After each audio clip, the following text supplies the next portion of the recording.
All right, folks, thank you so much for joining us today. My name is Jared Sebesta. I'm going to be your host and moderator today for this seminar that we are calling Grand Connections, Creating Deep, Meaningful Connections with Grandchildren. For those of you not familiar with our firm, we are Dijea Financial Group. We're based in West Central Minnesota, Wilmer, Minnesota, to be specific. We are an independent retirement planning firm. Our philosophy is rooted in the biblical view of time, talent, and treasure. Obviously, we are a retirement planning firm, so we spend a lot of time focused on the treasure aspect of that. Of course, we do asset management. We build income plans for retirees. We also spend a lot of time really just diving into this relationship with money. The Bible talks about money over 2,000 times, not because money's bad. It's just because we need to be in right relationship, have a right mindset on money. So we talk a lot about that with our clients. We spend a lot of time dealing with wealth transfer plans, as well as income plans. So we cover the gamut when it comes to the financial side of our firm. We also spend a lot of time talking about the time and the talent side as well. We've got an entire platform called Retire Repurpose, dedicated just to those aspects of our business. In fact, probably many of you on this call are on this call because you listen to our podcast on Faith Radio called Retire Repurpose. So again, that's a little background on our firm. If you want more information, please go to our website, tejas.financial.com. Okay, we're going to be utilizing the chat feature a lot here today. If you're not familiar with that and you're on the Zoom call, whether you're familiar or not, I want you to open up the chat feature. It's down at the bottom of your window. You might have to click more or the three little dots at the bottom of your screen. That's going to open up the chat feature. We're going to be utilizing that quite a bit here today. In just a second, in fact, right now, for all you folks that are on the call right now, I am posting the handout. In fact, it just went up in the chat feature, the handout for today. So you can click on that, download that. That's going to be a guide for our conversation today. Again, so excited that you are joining us. We are happy and honored to have connected with an organization called Connected Families. They are based in the Twin Cities of Minnesota. They do some phenomenal work in the world of relationship between parents and children, and also grandparents and grandchildren. Obviously, we're going to talk about today. They use a 4-layer framework to help nurture relationships between parents and grandchildren. So we're going to talk about that a lot here today. Without further ado, I'd like to introduce our guest. Our guests, actually, two of them, Jim Jackson. He is the co-founder of Connected Families and also a soon-to-be grandparent himself. Jim, thank you so much for joining us today. It's great to be with you all. Technically, Jared, I am a grandparent to 17 chickens, 2 puppies, and 2 cats. And I've been practicing for the real human due to arrive in, well, it's already arrived, but it's still in utero in August. So we're super excited about that. Well, congratulations. Again, we are so happy that you're with us. Dijea, I see that your mic is muted. Why don't you just unmute that very quickly? But Dijea Young, she is a Connected Families certified parent coach, also a grandparent herself. She's joining us on the panel here today as well. Dijea, thank you so much for being here today. Thanks, Jared. So glad to join you here. Awesome. Well, again, I've got a lot to cover. I'm really excited to hear more about your framework. This is going to be a huge value add for everybody on the call here today. Jim, let's just get right into it. Give us a little background on Connected Families and why this is so important to you, and why this has been kind of your heart cry here over the last many years. Yeah, so my entire career, I have worked with young people, and implicitly, when you work with young people, you start connecting even early on with their parents and the significant adults in their lives. And I began to notice early on that I could do a bunch of really good work with a young person, a teenager, specifically in my line of work, and then I would send them back to an environment that was well-intended oftentimes, but just didn't have the tools. And so I felt called by God. My wife and I, early on in our careers, she was an occupational therapist at the time working with pediatric population, and I was this high-risk youth ministry leader. And we just felt like we needed to position at least a part, if not all of our time, effort, and energy on equipping those who care for the children permanently, long-term. And of course, parents are primary among those. Grandparents, close community, church community is another piece of that. And what we started to do early on was observe, not so much make new ideas about things, but what does it take to have the kind of relationship with a child that feels right, that feels satisfying, and then ultimately that's effective and impactful to the end that kids are growing up feeling a sense of purpose, feeling a sense of even calling as Christians, as believers. As you've alluded, Jared, we just felt like, how do we help raise children with biblical identity? And so we observed, how does that happen? And where does it happen well? And where does it break down? And what we found was that, oftentimes parents, grandparents have great intentions. They have the right intentions. And then they feel a lot of intensity because the things that they intend to see happening aren't happening. And so then they feel anxious, and then they feel worried, and then they engage in order to try to get that outcome they're looking for, only their children. And this could reflect really all relationships, really grown children and young children. When our children, well, let's even back up. When any of us feels like somebody's trying to get us to do something in order for them to be okay, we tend to resist that. We don't like that. And so even if those person's good intentions, if somebody comes to me at work and says, Jim, that article you wrote, it was off, and this person it's their job to get it out into the world, and they're like, and so I need you to clean it up, and I need you to improve it, and I need you to do better. And I'm thinking to myself, man, I poured my heart and my soul into that, and now they're criticizing me. I resist that. I don't want. Now, I welcome feedback, and I've learned over time, but not everybody learns over time to receive feedback in light of the good intentions behind that feedback. Mm-hmm. They read their feedback based on how it feels at the time, based on how the messages are delivered. And what we discovered was that parents who had effective relationships with their children really pretty consistently communicated a set of messages to their kids as they address behavior, as they set them up to succeed, as they address misbehavior. The messages were consistent, and the messages, and I'm going to actually pull my screen up here just so that you can see this visual, and it's on your worksheets as well. Make sure you go to the chat box and download this. Jared has provided a handout for you to follow today.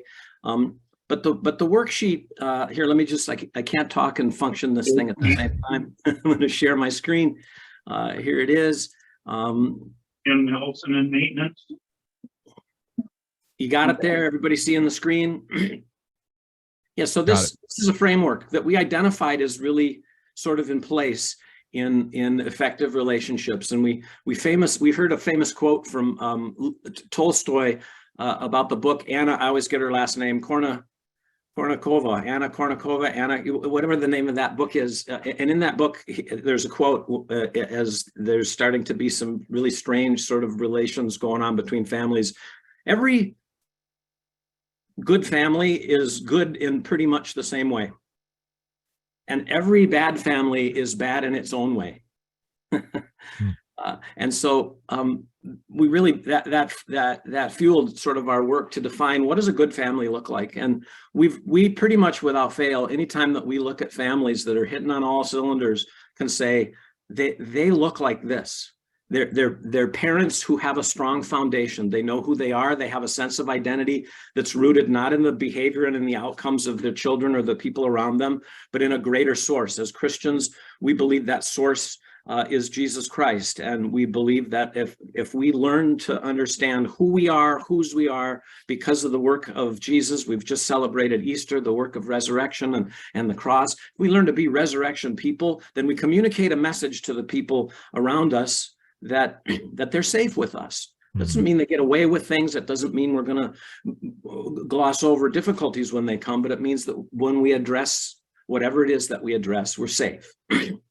And then we connect. These parents connect. They connect in ways that communicate the message, hey, you're loved no matter what struggle. And a lot of the work that I've done with grandparents is when grandparents connect with us, either A, because they've ended up adopting out of their own family systems, their grandkids, or B, they're starting to have difficulties with older grandkids who don't want to connect with them anymore. And they're like, what do I do? They just want to be on their cell phones, or they're just on their technology, and they're just buried in their activities, and I can't find a way to gain access.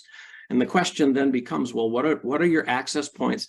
How can you connect in a way that communicates so potently and powerfully to this young person that you are loved no matter what? That's compelling, and that compels that grandchild to want to keep coming back toward relationship with grandma or grandpa. The coach principle is a principle that we work toward, and oftentimes parents want to get there first. They want to coach, they want to correct. There's a problem, let's fix it, let's teach, let's train. Really good intentions behind this. But when we think about the relationship in the context of this grace of safety and of love, now we're winning a position of influence to become a coach, to speak into a child's life, to affirm that which is good, and even to affirm that God built you for a cool purpose. And I see that starting to work its way out. And this is an interesting, the fourth principle, the principle of correct, is really an interesting one as it relates to grandparents, because in some respects, we talk to grandparents all the time who are watching their grandkids parent, and they don't approve of how the grandparents are treating or disciplining those young kids, and they want to step in. And so they either step in with their own kids or they step in and try to do the discipline with the grandkids. And there's sort of a concept that we think of as jurisdiction. What's my jurisdiction? What does the Bible say? Once a man and a woman have left their parents and cleaved to one another, we as parents lose our jurisdiction over them. We lose our ability to tell them what to do or what not to do. Now, we can try and we can leverage, and in the financial planning world, we see this happen frequently. Like, well, we hold the purse strings, and so we expect you to behave certain ways in order to be maximally rewarded, and after we're gone. And that can be interesting and challenging, and represents probably a whole nother workshop, Jared. But correction still at some points along the way. We're with our grandkids. They do something they ought not do. What is a way to think about how to engage with that? And it's our thought that these four principles guide this. You engage in a way that says you're safe, you're loved, you're capable, you're capable of better. I've seen it. And so, by the way, you're responsible for what you've done. And so, no, we're not going to go to the mall, or we're not going to get the ice cream, or we're not going to do the things until you've made right what you've made wrong. We correct them in love, helping them to remember what's true, these four messages. So this framework has really become a guide for our work for the last 30 years. 20 years ago, my wife and I launched Connected Families, purposed very specifically to equip and inspire parents to pass on God's grace and truth by imparting this framework. And so everything we've done professionally now for the last some years has been that, and the organization has grown. There's now 90 certified parent coaches like Dijea in the pipeline. 50 are certified and 40 are on their way, and more to come beginning in the fall. And God is growing us little by little, because the kind of impact parents and caregivers of children are reporting as they start to view their relationships through the lens of this framework are inspiring results, are kingdom-oriented results. Parents tell us all the time, this way of interacting has made the gospel come to life in our home, like nothing we've experienced. And so this is the lens that we're going to travel through for the rest of our time today. Yeah, I love it. Thank you for that explanation. I've had some personal just work with local counselors with this framework of my own family. I found it incredibly helpful, and has, like you said, I think it's just a different way to look at parenting, and probably grandparenting. I think you mentioned, as a parent, grandparent, we want to jump right to the top and just address behavior. And there's multiple layers that you have to go through first. And I'm excited to take a deeper dive into that, especially how that applies to grandparents here for the rest of our time. I want to bring Dijea into the conversation as well. Dijea, you're a certified Connected Family certified parent coach. Talk about how this framework has kind of helped you in your own experience, maybe a little how that's helped you as a grandparent, because you're a grandparent as well. Yes, Jared. So professionally, I'm a credentialed teacher. And for 29 years, I taught my own children at home and worked for a portion of that time as a homeschool consultant, and before becoming a Connected Families certified parent coach. My husband and I have 8 children and an ever-growing number of grandchildren, currently 10. I first encountered the Connected Families framework through a sermon illustration, actually, that drew a story from one of the books that Jim wrote. Jim and Lynn.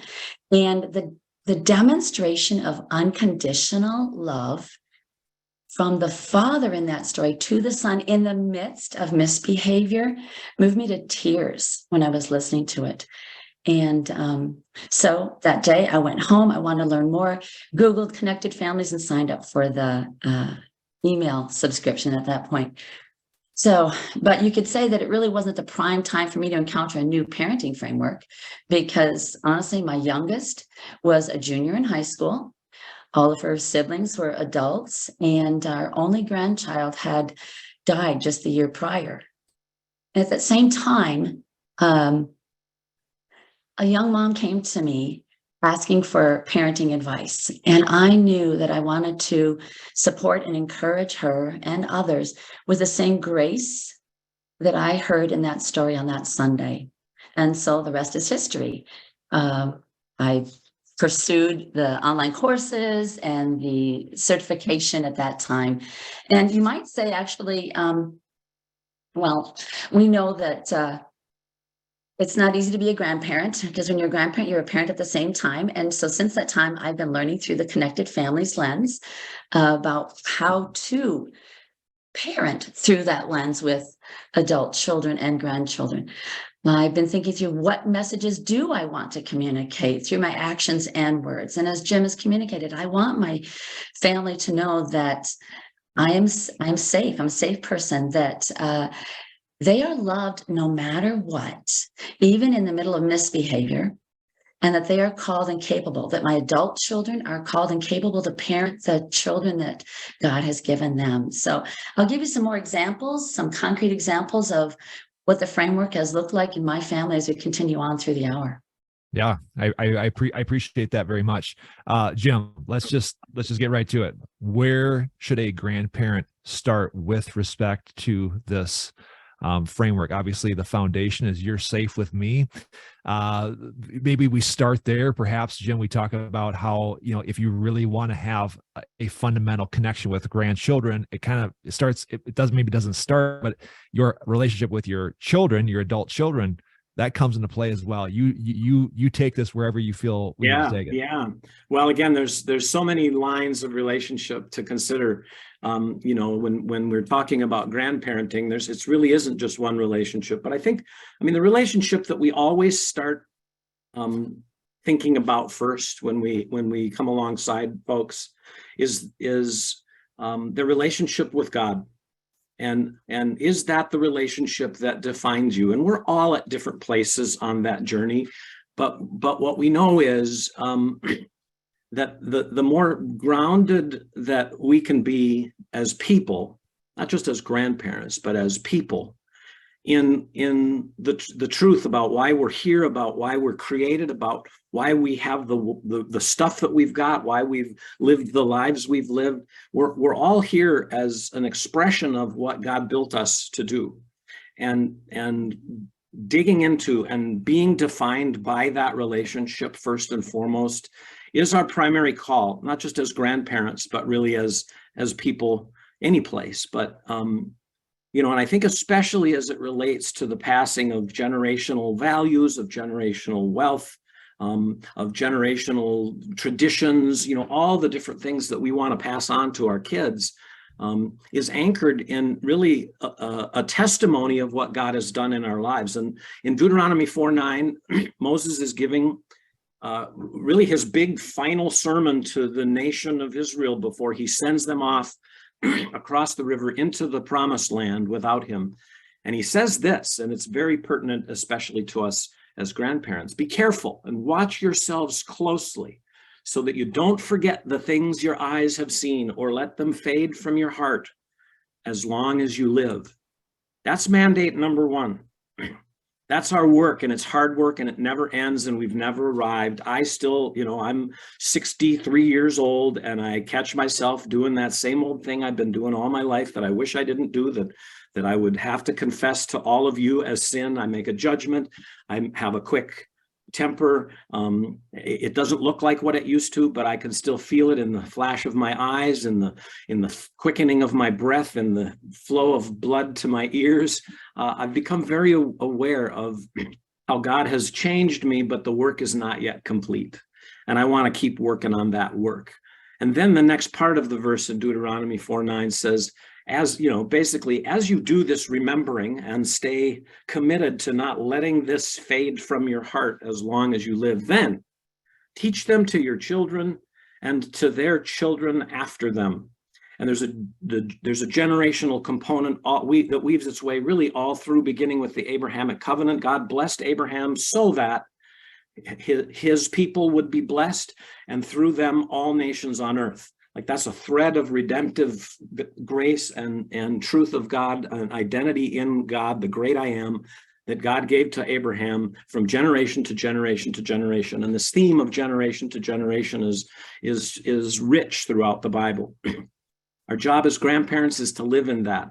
And then as part of that work, how do we make sure that that work is translating into how I relate to the people around me, and translating in this message, you are safe with me, is a really very practical sort of question. So let's just say, and I don't know, I'm reading through some of the descriptions, a lot of grandparents of young kids, you're excited, you're watching your kids get started. Maybe some of your kids are coming to you for new parent advice, all those things. And maybe somewhere along the line, you're hearing something that makes you a little bit anxious, or you're seeing it done differently than what you did it, and it seemed to work okay for you. So why would your kids want to do it differently? And so then there's this little catch.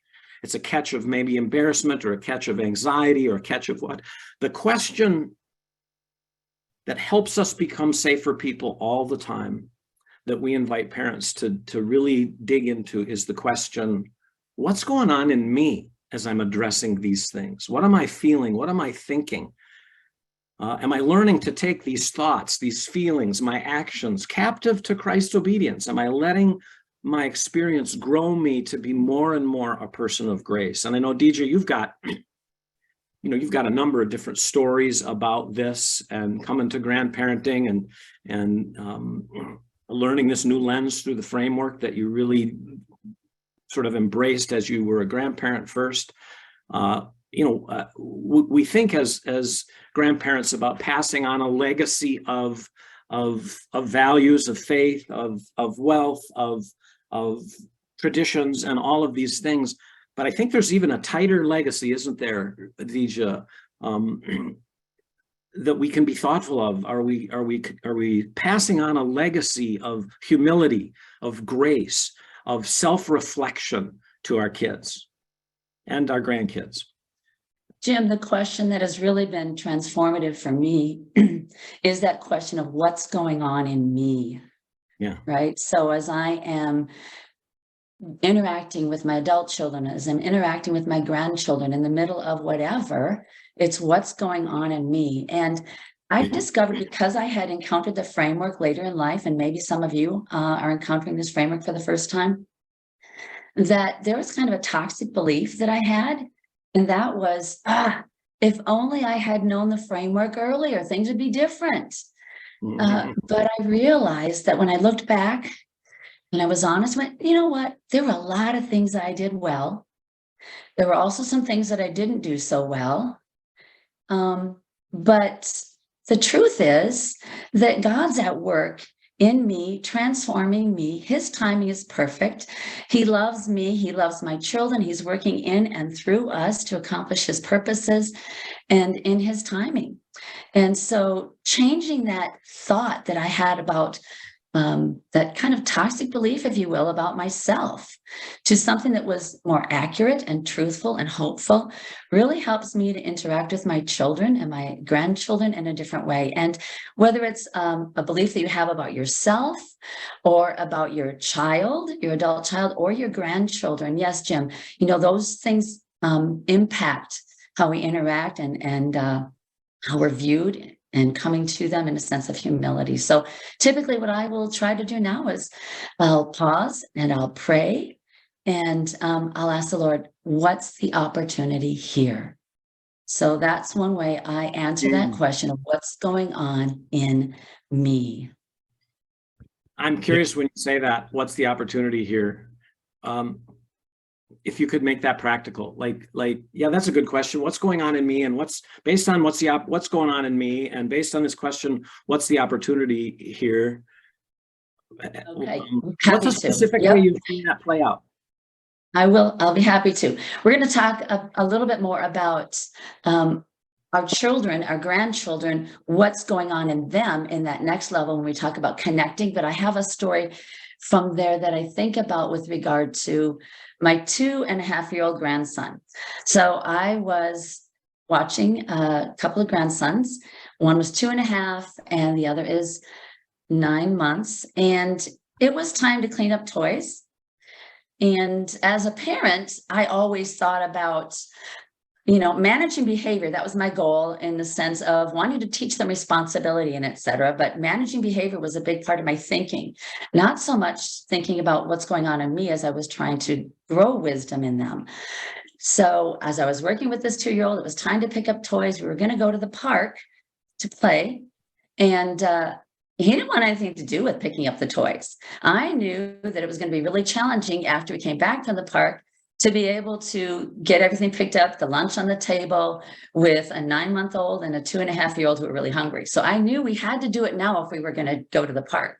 So I tried giving him choices and saying, well, we can pick up the toys now and then go to the park, or we can stay here and play with the toys and not go to the park, and we can pick them up before lunch. And, I tried working side by side with him to pick up the toys. Nothing seemed to be, quote unquote, working to manage the behavior. So in that moment, I went, I just stopped and I took a deep breath and I wonder what it's like to be a 2.5-year-old. And I asked God. And then I swooped up my grandson in my lap and I said to him, it must be really hard when everybody's telling you what to do all the time and you don't get to do what you want to do when you want to do it. Then I just paused and I was quiet. And shortly thereafter, he popped up out of my lap without my saying another word. He began picking up the toys. Yeah. Now, does a 2.5-year-old understand the concept of empathy, or was he really responding to what I was saying? I don't know. But I know that I took that time to pause and reflect on what was going on in me, that I was kind of getting frustrated about what do I do here to help him to grow wisdom in this?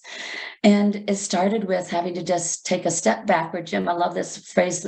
The step forward often begins with taking a step backward, thinking about what's going on in me. And so that's a concrete example, Jim. Yeah, no, that's beautiful.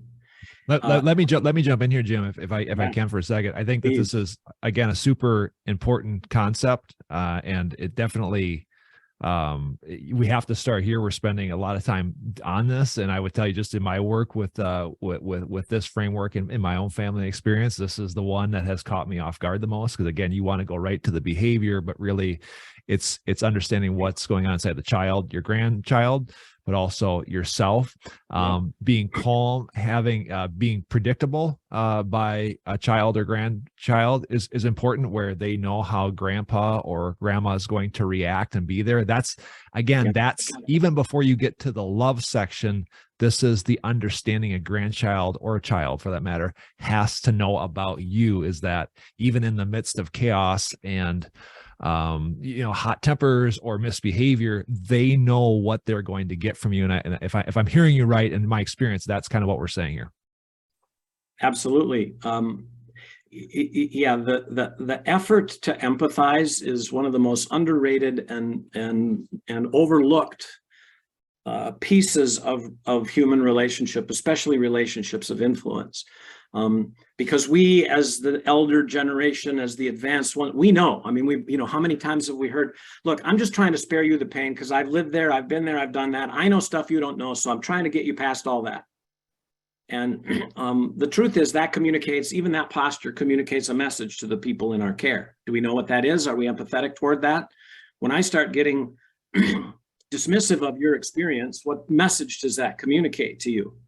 It communicates to you that your experience isn't valid, that your way of seeing things and navigating things isn't as good as mine. You're therefore inferior, deficient. Those aren't messages we want to communicate to the people around us. But if we're not thoughtful about how is my child perceiving this, what do I look like, and what do I sound like, and what kinds of messages am I communicating to my 2.5-year-old, not the messages coming out of my mouth, but the messages of my posture, of my attitude, of my facial expression, of my tone, of my pacing, all the things are communicating messages. And especially to these little ones, we can get scary in a hurry. And I think grandparents tend to sort of know this intuitively, and so be slower paced and tend to laugh at things that parents get anxious about.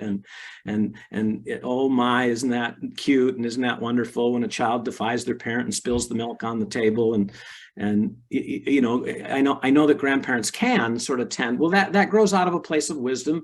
It grows out of maybe even the fact that implicitly or sort of even unintentionally, that question is in you. It's there. You're paying attention to it. We just invite grandparents to pay attention to it at a deeper level all the time, not just for their grandkids, but as it relates to their own kids as well. Mm-hmm. Yeah. I think that's great. And again, I think we could probably spend just an hour just on this one. But again, to reiterate to the audience, this is just such an important concept, because we want to go right to connection. We want to go right to just like helping our grandchildren, you know, and how they behave. And this has to be established first. And I think we've covered that. Let's just for the sake of time, let's kind of jump to this next level, which is connection. This is, again, a lot of people, I think, think that this is the foundation. It's really not. They need to feel safe. But once we've established that foundation, now it's really time to understand that they are loved no matter what. Dijea, why don't you get us started with this one? Yeah, so I like the distinction that I'm glad you emphasized the foundation. That really is the idea of coming in calm and you know, not big and large or loud, but rather than this, the connection time is, as Jim was alluding to, the empathy. You know, what's it like to be my child? And so whether it's the adult child or the grandchildren, we want to think about what it's like to be them. And so I want to tell just a little story that I think it's really important to understand that when we are grandparents, we are still parents as well. And, you know, parenting is one of the hardest jobs in the world. And this last December, I had the opportunity to go and be with one of my adult children after they had, and her family after they had a baby. And I was there for 2.5 weeks. The delivery had some complications, but they also have a family that's been blended through adoption and some special needs, and they needed Grandy, that's who they call me, Grandy, to be there just to help bring some continuity of care. And so day in and day out for 2.5 weeks, I was helping the kids with their school. I was taking them to places they need to be. These kids are ages 7 and 5 at the time, and washing dishes, making all the meals, etc. And every day my son-in-law was telling me, "Oh, we're so glad you're here. We're so glad you're here." But the night before I was going to leave, my daughter said, "Mom, I know you don't think of yourself this way, and we're grateful for everything that you've done. But probably the thing that was the most helpful was when you told my husband what a hard job this was, because he came to me and said, your mom, who was super mom, even said how hard this is." And so, you know, as grandparents, yes, we want to build connections with our grandchildren, but we also want to do it while understanding and having empathy for our children in the midst of all of this. So that's just, you know, we can do that by recognizing the challenge. We can offer a listening ear. We can affirm our adult children as well. And, you know, and even in the middle of when there's discipline with the grandchildren, not inserting ourselves, but having empathy for what it would be like for the grandchild. and for the adult child in that situation. Jim, do you have anything to add? I mean, I've got another story I could tell with regard to empathy for those little ones, but. Well, I think a story about empathy for little ones, I mean, I could tell empathy for grandchickens, but I think that would be less pertinent than your story. So yeah, by all means. Well, actually, now that I think about it, I told you one of the stories, and that is a good illustration. It is the one about the grandchild sitting in my lap, right? And just having empathy for what he was feeling in that moment. As I was thinking about what's going on in me, I was also thinking about what he was feeling. And the same is true for our adult children in that illustration I just shared. So let me jump in here, Jim, and just kind of toss it back to you. Again, when it comes to this level of really connection, understanding, and making sure that your kids and grandkids understand that they're loved no matter what, it's a phenomenal opportunity as a grandparent to use the, if you want to quote unquote, misbehavior or the struggles as an opportunity to inject wisdom, calm, talk about how, again, I think grandparents maybe look at the family and they get frustrated with the bad things, but if you look at that as an opportunity, it looks different as a way for you to now inject wisdom and calm into that situation. Yeah, right on. So typically what happens, and I have grandparents talk to me about this all the time. They'll come to me and they'll be very frustrated with their grandkids' behavior and with the way that the parent is handling it. and the pacing of even how they talk about it will be something to the effect of, they just don't get it. And it just doesn't seem to make sense. And I mean, I get that it's hard for my grandkids because the way that my son or daughter or stepson or stepdaughter, intervenes is it's just not effective. And I mean, you can hear in me as the grandparent asking how I answer that question, because they'll always say, what do I do at a time like that? What should I do? And I'll say, well, let's examine something for a minute. What is it that you're doing? Well, I try to set them straight, or I try to say things. No, I mean right now. What is it that you're doing? What is it? What's happening inside of you? What's going on in your brain? What's going on in your assessments? Because it sounds to me like you've got a judgment that the parenting is bad, and that when you talk to the parent knows that you've got a judgment that the parenting is bad, and so they get defensive, not workable. And then the grandchild sees that in action, or experiences that in action, because now the son or daughter-in-law is, or so on. The middle generation is sandwiched, and they're frustrated, and so they bring that frustration to the child in order to try to fix it because grandpa's watching or grandma's watching. And then all of the anxiety of the moment is heightened, and it can go a whole different direction if I back away, like G just said, and take this breath and this, what's going on in me? Boy, I'm frustrated. So what I try to help grandparents understand if they're in a situation like that is that you've got a lot of frustration. It's hard to be a grandparent where you see stuff that the other people don't see, and you have an idea of what would be much more effective, but nobody seems to listen to you, or nobody seems to care about what you have to say. That's a hard place to be in. Well, yeah, that's hard. So what am I supposed to do? Well, I don't know about what you're supposed to do, but I wonder what would happen if you took a breath and you said a prayer and you said, Lord, help me to see an opportunity here. What opportunity might there be? Well, I mean, I guess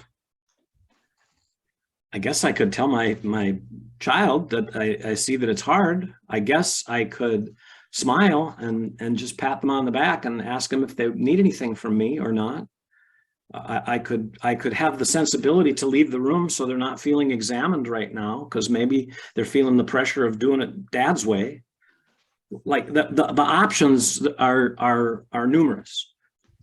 But when we're able to ask that question and then empathize with our own kids, that models for them and gives them an opportunity to empathize with their children, which then opens a whole new avenue of opportunity for everyone. So, and there's a question here about blended families. How does this work in blended families? Well, the truth is these principles were designed in the context of surrogate parenting. We were working with other people's kids, and we were working with other people's parents. And I have been called on, and in numerous situations in my life, even currently, I'm kind of the surrogate grandparent. These are really not my own children, my own grandchildren that I'm working with. The framework, the principles of this framework inform that powerfully. Well, how so this person isn't even my own offspring, and I feel like I want to talk to them about some things. Do they perceive me as safe? And if not, what do I want to do about that? Do they perceive that I'm connecting well with them? And if so, how do I know? And if not, what do I want to do about that? Do they perceive that I believe in them? Which begs another question, which is, do I believe in them? Do I believe in them? And if I don't, what am I going to do with that, Lord? What's my work with Jesus to do if I'm struggling to have belief that my child has what it takes to parent my grandchild? And it can get complicated fast, because what if they're hurting them, and what if there's child welfare needs, and all those things. The framework still informs it. The answers to how we go about addressing these things is going to be as variable as the people in the room. But the way that the framework can inform us is so potent and powerful always. Yeah, and I'm really glad that you addressed that, because I was probably guessing that was probably the answer to that. The framework is the framework, whether it's a blended family or not. But I do also like what you said, where what if you brought in resentment towards kids? I think it really it kind of begins, if you got issues with kids and grandkids, it starts again at the beginning, almost analyzing the posture of our own heart, because how am I supposed to parent and grandparent well if there's resentment issues? And again, that's just one of 20 possible variables mixed in there. But I do appreciate the way that you said that. Again, for the sake of time, I just want to keep climbing along here. Again, the bottom of the foundation is the foundation. You're safe. And then you want to connect where the kids and grandkids feel loved no matter what, even in the midst of chaos, fighting, conflict, whatever that looks like. The third one is coaching, understanding that you are capable. Dijea, get us started with this one. So during COVID, I had the opportunity to have an adult child and their family, including a 1 to 2-year-old granddaughter, live with us for nearly a year. And in a recent conversation in preparation for this, I talked to my daughter-in-law because I wanted to make sure that whatever I shared here was accurate from her perspective. And so I said, tell me what it was like. And she said that prior to moving in with us, she was concerned that it might be difficult because I was at the time going through certification training to be a parent coach.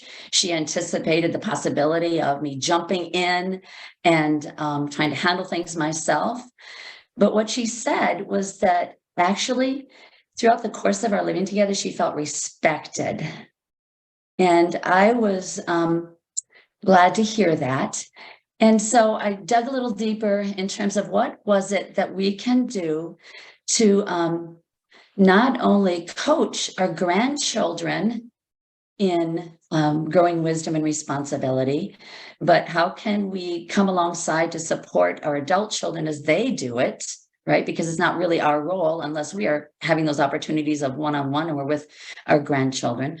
So one of the things I will say to you is that not to offer advice when there was something in the middle of it, because my role was not coaching. That was their role as parents to coach. Now, did I do it perfectly? No. It was interesting because my daughter-in-law even said I grew in it. So at the beginning, when I would find myself jumping in, maybe I would recognize it and go, I would acknowledge it and I would apologize. And eventually it became more natural to not jump in. And so that was the one thing I would say is a don't, but there are lots of do's.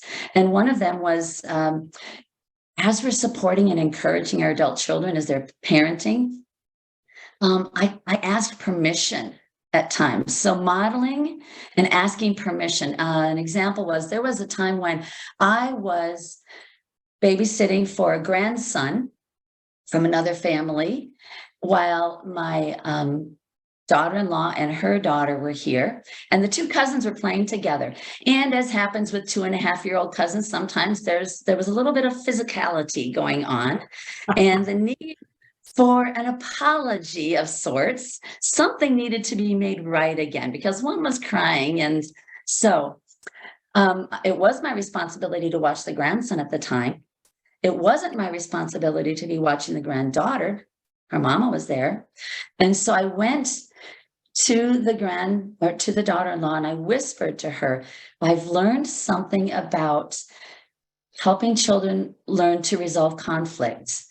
And one of those things is if they have harmed with their hands, can we help them to reconcile by blessing with their hands? And so I whispered, I said, could I get the grandson to offer and pour orange juice for the granddaughter? And she said, sure. And so that's what we did. The grandson went and got the orange juice out, poured it, and the two of them sat at the kitchen island, grins on their faces, apologies made, reconciliation happening. But that's just an example of, even at young ages, how I can help model reconciliation, in terms of something with a grandchild, but I didn't do it in a way that just inserted myself. I asked permission of the parent first. So. Yeah, I think that that's really interesting. The modeling aspect is huge. I do think that lots of times, as parents, we want we want our kids and our grandkids to model certain behavior. And in my household, I'm being transparent here. Lots of times, my wife will say, "Well, do you do that?" I'm like, one of our daughters didn't apologize. And she's like, well, then we have to be quick to apologize. Nudge, nudge, nudge, And so I think that I'm not suggesting certainly that the parents don't have a play in that. But again, as an opportunity for grandparents out there, your modeling has so much horsepower. I don't know if that's the right word for it, but your modeling has so much horsepower to influence not only your children, obviously, but your grandchildren as well. Jim, any final thoughts on that point? Got your mic muted there, big guy. Take your, there you go. Sorry about that. Yeah, so many thoughts. And I'll try to keep this brief here. But the whole idea of setting a good example, I mean, many of us believe we've been setting a good example all our lives and our kids just aren't following it. My invitation always to all of us, there's a quote by Chief Justice Oliver Wendell Holmes that you can look up and you'll see that this truly did come from him. He was a Supreme Court justice for a long time. And he said this, he said that for the simplicity on the near side of complexity, I wouldn't give a plug nickel. In other words, there's lots of quick, easy fix answers to problems that people throw out all the time, and maybe even sometimes some of them work, but they don't necessarily work in the way that we want them to. They just they're like a short-term fix. And so I don't want the quick, easy formulas, but and this is, he goes on to say, but for the simplicity on the far side of complexity, I give my right arm. I'd give my right arm, which was really a testimony to the fact that we can get there. And this framework, we really believe, is a simplicity on the far side of complexity. But if we use this framework as a simple tool to get what we want from our kids or our grandkids, then we're using it to like, did it work or didn't it work? Well, when people come to me and say, I did that thing, that unconditional love thing and that coach thing that you said, but it's not working. My question is, well, what's changed about you that suggests to you, or what hasn't changed about you yet that you'd like to see change that suggests to you that it's not working for you? Well, I'm not getting the behavior I want. Wow. So let's rethink this phrase. I'd really like to get them to understand. I'd really like to get them to behave in this certain way. I'd really like to get my kids to get it. Through their lens, if that's my energy toward it, it probably doesn't sound like, boy, I really have the best interest of my child and grandchild in mind. What it sounds like and feels like to them is, Dad's trying to manipulate us into being what he needs us to be in order to be okay. And I feel resentful towards that, and I'm going to resist that as a child. So there's just this opportunity for us to deeply examine, are we truly living out these principles? Are we truly living out the idea that you're safe with me, that you're loved no matter what, that you are called and capable, and that you are responsible for you, and I'm here as a resource to you? And if we were to ask your kids, what are the messages of grandma and grandpa's lives toward our family? What are the messages of grandma and grandpa's lives? Well, what do you mean? Well, if the way they treat you begins with the words, child, you are blank, how would you fill in the blank? Oh, well, I am woefully inadequate. I'm deficient. I don't measure up. I'm stubborn. I'm obstinate. I'm self-centered. Those are the messages you get from your parents? Well, no wonder you're feeling discouraged. I'd feel discouraged too. How do you want to talk to your parents about that? Now, this isn't a workshop for the middle generation. It's a workshop for grandparents. So the question is, what are the messages of your life that are aimed at your kids? And what would they tell us if we were to interview them? And are those the messages, are what they would tell us the messages you'd want them to tell us? And if not, what would you like to do about that? And how can we help you? That's the way I think about this at the deepest level. And for us being in the elder generation, our kids look to us for wisdom. They don't look to us for quick fixes. They look to us for wisdom. And wisdom is the effort that we make to empower and equip and inspire our kids to become the best version of themselves, God's version of themselves, not our version of what I'm expecting. So anyway, I mean, again, that's kind of a soapbox rant, if you will, but I always go to this place because I think there's such an urgency about this. And well, yeah, but I just want my kid to value this, that, or the other thing the way that I do. And I see how it's hurting my grandkids, and I really would like to see something done about that. I see a question here, Jared. I don't know how you want to field this. Do you think it's okay to tell grandkids that there's rules at grandma and grandpa's? I mean, I got a quick answer to that, but Dijea, you want to give that a run? Well, I'd be happy to, but I just wanted to add one thing quickly, Jim, to what you said. And, viewing that we are a team also, if with our children, our adult children, in terms of loving our grandchildren well and affirming them, like even when you see, we talk about ABCs of affirmation, the idea of, and affirming what it is we see them doing well. So I just want to emphasize that. I know because parenting is such a hard job, and as is mentioned in the chat bar, even being a teen is a really hard job right now, right? So telling them what we see that they're doing well, telling our grandchildren what do we see that they did well, maybe in an interaction with their parent, you did a really good job being respectful to your parent, or telling the parent in the middle of it afterwards, not in the moment, but afterwards, telling them, wow, I've actually done this. I've said to my daughter, I can't believe how calm you were able to be. And just specifically the things that they did well, because how many of us would have loved to have had somebody over our shoulders at times telling us, you did this well, right? And that just builds that relationship as well, and the teamwork, and we're not there to insert ourselves. But in terms of, is it okay to tell grandkids that there's some rules at grandma and grandpa's house? I mean, we definitely have rules at our house that are different than what my children have at their homes. But here's how we talk about it, Jim.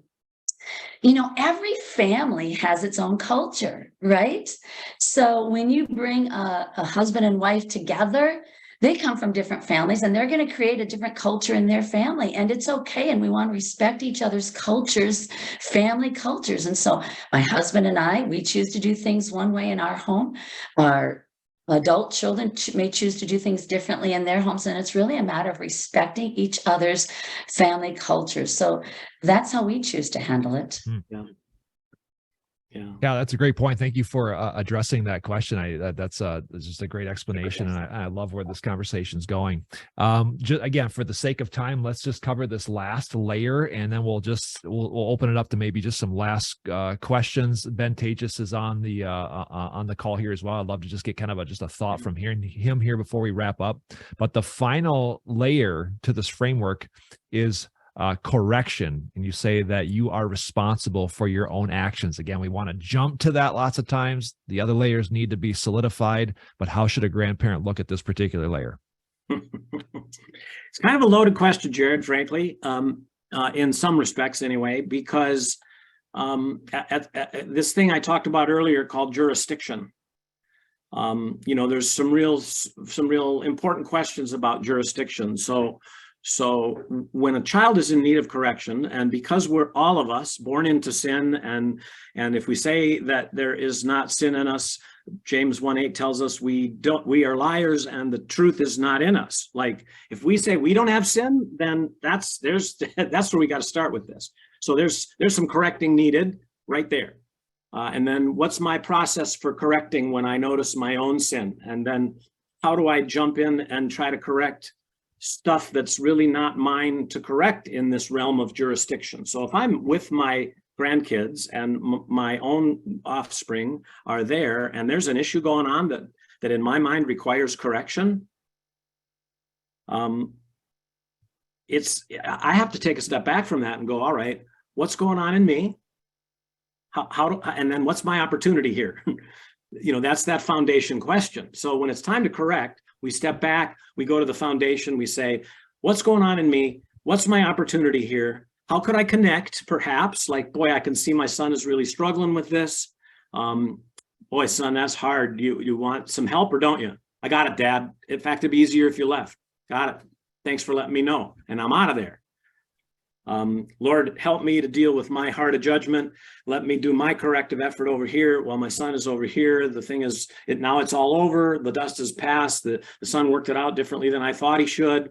What's my role? And the kid got away with something I don't think they should get away with.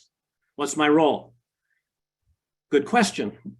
What's going on in me? What's the opportunity here? How can I empathize with my son? How can I invite an opportunity? If my son doesn't invite me into the role of coach or correction, then I don't have one.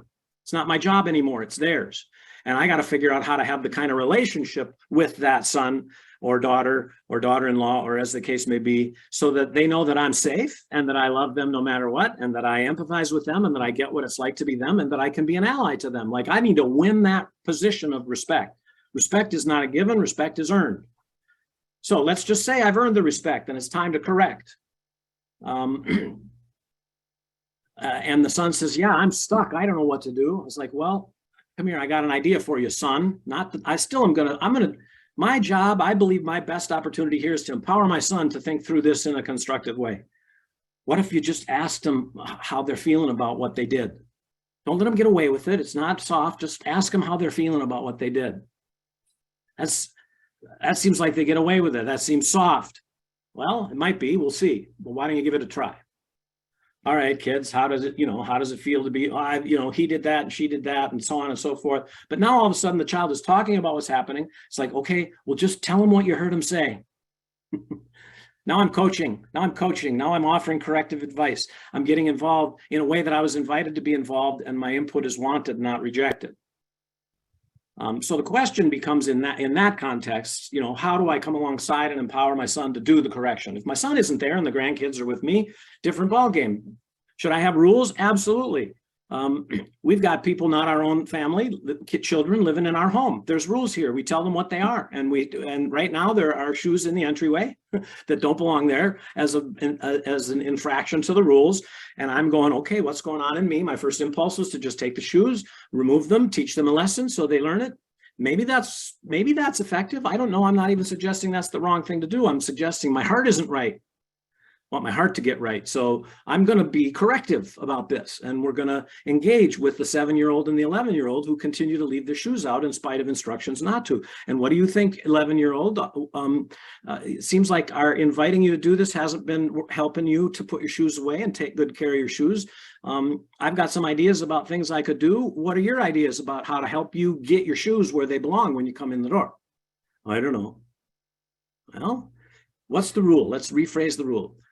Shoes in the entryway, they can't be there. Why is that a rule? Well, because you're carrying things and you might not see them, and Lynn is old and could trip and break her hip. I mean, we've had these conversations, right? This is all very real. You've listened so well. That's fantastic. That's amazing. I wasn't even sure you listened. So you know the right reason to. So now what do you want to do about that? Well, maybe we need to build another shelf. Ah, that's a fantastic idea. You want to come with me on Amazon? It's our entryway, so we'll buy the shelf. You want to help me order it and put it together? Let's do that together. Let's make this right together, because it's not okay to leave your shoes laying in the thing.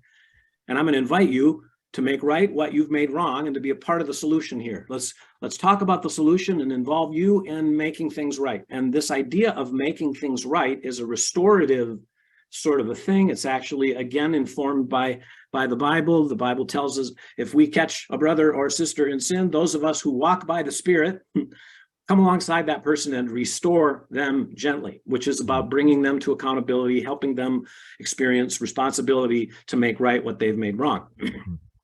So that's how it works with shoes. There's rules, there's a process. It reminds the child of what's true. You're safe with me, you're loved, you're responsible, or you're capable to make right what you've made wrong, and I'm going to hold you responsible to do it. Or when I see your shoes here, I'm going to take them and put them where you'll have to do an extra chore to get them back. Yeah, that's a great example. I love that. And again, I think you're taking into account all of the different layers here to get to that point and allowing yourself an atmosphere where you could have that type of impact. And that's a spectacular example. We're at about the hour mark, which is fine. And again, if folks on the Zoom call need to bounce, I totally understand that. I do want to bring Ben Tejas just into the conversation for just a moment. He can give us some final thoughts. I would encourage everybody on the call, if you have a question, once Ben kind of wraps up his point, perhaps we address a few of these questions rapid fire style and just get as much value to you as we possibly can. So use the chat box, type in some questions or maybe some comments or concerns you have. And we'll get to that in just a second. But Ben, you've been listening here. What do you, just kind of some standout thoughts from you? Well, number one, I'm just super glad we had you guys on, Jim, Dijea. The wisdom coming from you guys is huge. I think that speaks to why this is important. You as grandparents, everybody in this call, have so much wisdom and so much to offer our generation, number one, but our kids' generation, and we need that. We need that wisdom. So by following the framework they laid out, I think it's so much more receptive. I mean, our kids, us, will be so much more receptive to that, right? If I think sometimes people think they radiate so much information off them, and you can only radiate so much, right? You have to be speaking it at some point. And man, there's so much I learned from my grandparents, and man, I can't even get into the, I wanted to share a story today. I can't even get there, but I think just understanding how important the information that you have, your life story is to us and our children is paramount in what you heard today, I hope. But getting it to our kids the right way by following that framework of developing the relationship, looking at it through their eyes is so important. So I'm just glad you were on the call today, everybody. I think we might need a follow-up, a version 2 of this, Jared. Oh yeah, I mean, we could do many hours, certainly just going down different, I won't call them rabbit trails, but just specifically, more tactical examples of how to do this. I feel like the framework though is a great example, because again, no matter older kids, younger grandkids, anything in between, the framework is the framework, and the process is the same. Again, any last minute questions that you have, please post those, and we will we'll get to that here as we wrap up here in the next maybe couple of minutes or so. But again, to reiterate what Ben said, what a phenomenal honor, responsibility, and honor that grandparents have. I'm in the middle generation. Ben and I are both we're hopelessly middle-aged with kids still in the home. And, again, a cry to, you grandparents that we, if the atmosphere is correct, we are looking for that type of wisdom. And I even found just personally, during COVID, when COVID happened, I found myself just almost hungering wisdom from the older generation, because it was scary, and I had young kids at the time, and the world was weird. And so we're kind of giving grandparents an opportunity to engage with this, certainly. So I appreciate what you said, Ben. We are looking at the chat here. I don't see any questions. I don't believe so. We'll keep an eye to that, but just some kind of final thoughts here as we wrap up here. Jim, why don't we start with you? Yeah. Well, I just want to remind everybody, and I love, Ben, what you said about really at some level, our most important job is what we stated at the outset, those verses to the nation of Israel from Moses in Deuteronomy 4:9. I'm posting them in the chat. We're trying to provide tools to you by which you can effectively do this. Be careful, watch yourselves closely so that you don't forget the things your eyes have seen. It's implied there that the things your eyes have seen are deeply informed by God's work in your life. And don't let them fade from your heart as long as you live. And then teach them to your children and to their children after them. This is really the great commandment for grandparents in the Bible. And to the degree that you're informed by biblical teaching, and that's a part of your story, whatever that might be, for your kids to hear for your kids and your grandkids to know, hear, and even be able to tell your story to the next generation is a really important part of how God passes faith, values from generation to generation to generation. It's simply through the telling of your story of God's work in your life. This framework of being a safe person, of making sure the message of love and capability and responsibility are implicit in that sharing, seem to just deepen the impact of that testimony. So that's our invitation, is keep growing in your ability to tell that story. And the 7-year-old in my life yesterday said, Jim, it seems like every day you say to me when I was a kid and then tell me a story. I'm like, that's right on, buddy. That's how we roll here. That's right. And if you got questions about it, please ask all the time. I like that. Dijea, why don't you just kind of give us a few last minute thoughts here while we give folks maybe another opportunity to post any questions in the chat box.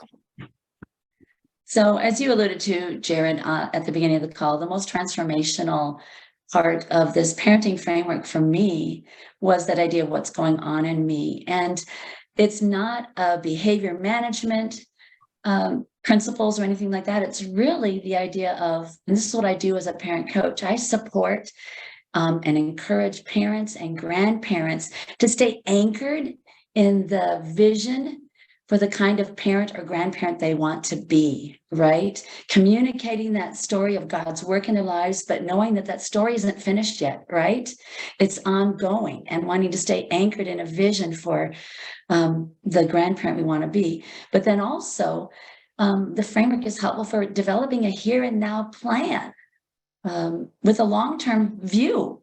So, every family is different, every child is different, but these are principles that we can utilize to help us continue to build connection and grow wisdom, not only in our children, our grandchildren, but also in ourselves as well. So, and other relationships. So I'll ask you this question, Dijea, and then I'll ask Jim the same question. Where can people find more about you and kind of your work?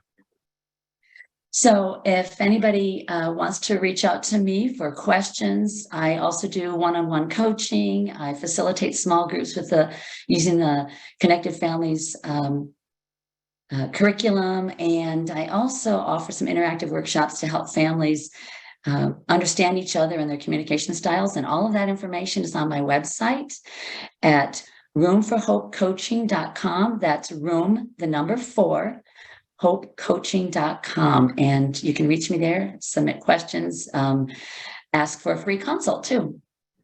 The URL is at the bottom of the handout. I've posted it a number of times in the chat box. So if you don't have the handout, go back and check that out. And again, Dijea's website is on there as well.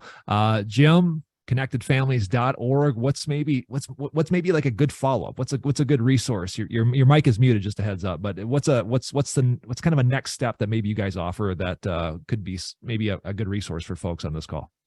Yeah, what people often find helpful is just literally going to our website, putting a search in the search bar and looking up the different things. We've got a blog archive. We've got, we've had our podcasts have been downloaded 1.25 million times. We've got about 110 or 20 podcasts that are out there. We've got hundreds of blog posts about varying topics, mostly pertaining to kids 12 and under. That's kind of our target group. It's just trying to equip these relationships early and often. You'll get more information about the framework, the courses we teach, parent coaching, but just sort of get familiar with the resources available to you through Connected Families. We have speakers that can come and provide workshops in your churches, partner with organizations like this in certain ways. Our hope is little by little to kind of change the trajectory, the reputation really of Christian parenting in our society.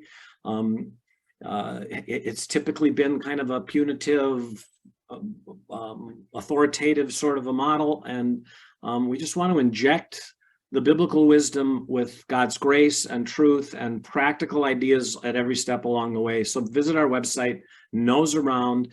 If you want to reach out, it's very easy to just click a contact us and ask a question, and we'll help direct you.